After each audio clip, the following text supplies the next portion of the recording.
I am Robin. I never believed in love at first sight until the moment I saw Diana, and suddenly I did. At a friend's gathering, sunlight streamed through the window, and her smile felt like a beam of light shining into a part of me I had never known. Her name was Diana. She was graceful, calm, and in her eyes there was a touch of sadness that I could not look away from. I even broke a glass on purpose, just to make her turn her head. In that instant I knew my heart was hers. We fell in love quickly.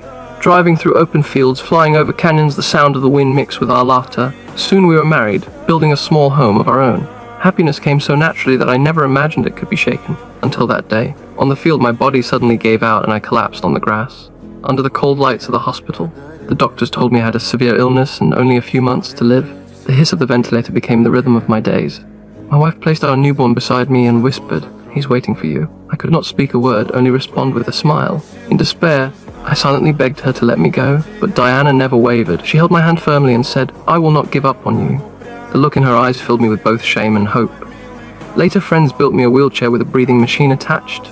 When they pushed me into the garden, the long-lost sunlight fell across my face and tears filled my eyes. I realized I could still breathe in the air of freedom, still laugh together with them. 3 months became a year, and a year stretched into decades. I watched my son grow up, watched my wife grow older, yet still smiling as she cared for me.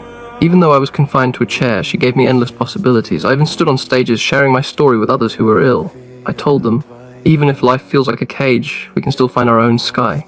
Years later, when my body could no longer hold on, I knew it was time to rest. My friends gathered around, smiling as they said goodbye. My wife leaned down and gave me one last kiss. As the sound of the machine faded, my heart was completely at peace. Without Diana, I might have been gone within months. It was she who gave me decades, and she who taught me how to truly breathe again. Love is not just about promises or romance. It is the choice to stay day after day, never leaving. The real miracle is not in defeating illness, but in having someone hold your hand all the way to the end of life.